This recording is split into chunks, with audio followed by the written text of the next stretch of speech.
This is Whapio, and I'd like to invite you to a very special weekend that we're having in Edmonton, Canada. It's Undisturbed Birthing. It's a weekend retreat in April 24th through the 26th, and it's for mothers and doulas and midwives, anyone who wants to experience a different approach to birth, an undisturbed approach, anyone who wants to participate in it, anyone who wants to actually practice in the realms of undisturbed birth. Now, let me tell you what I mean. Let me tell you what we're going to do. Undisturbed birth. Are we talking about not having a lot of talking going on and lights and snapping your gum? Of course not. No.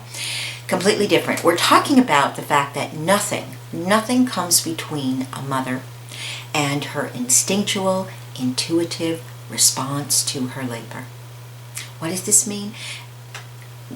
The mom births where she wants to, in any room of the house, in a hospital, in the bed, out of the bed, in the shower, in the tub. She moves, she eats, she rests, she dances.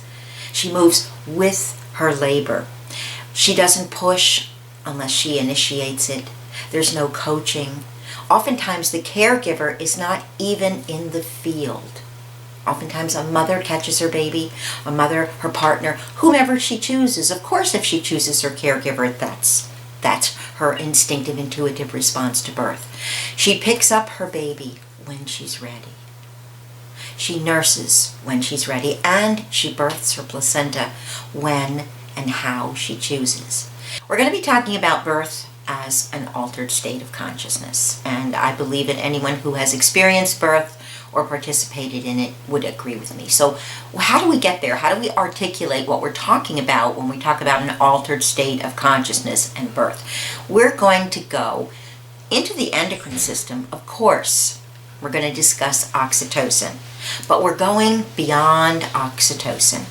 We're going into the neurological perspective and brain waves and what a woman's brain is actually doing during labor, and how those brain waves can put the mother and everyone else in the room in an altered state of consciousness. Now, what's the value of altered states of consciousness? Expanded perspectives. Expanded perspective for the mother and everyone else who chooses to be with her.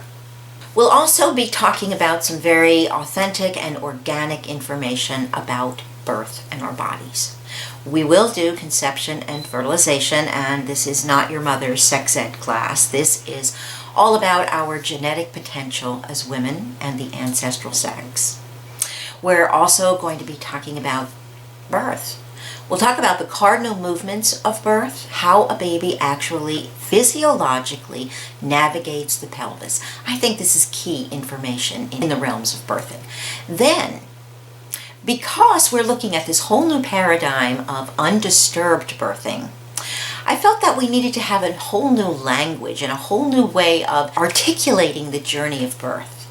So we've created the holistic stages of labor, and I would like to go through that with you, and I'd like to overlay on the cardinal movements of labor the holistic stages of labor, where we put together the physiology and the psychology, the body and the soul of the journey of birth.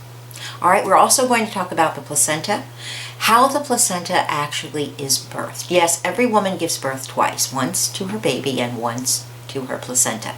So let's talk about the physiology, again, of the placenta, how it is designed to separate, and how to know where the placenta is at all times during the process of separation.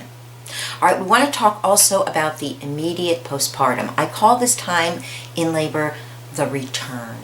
This is the crystallization of the creation of family.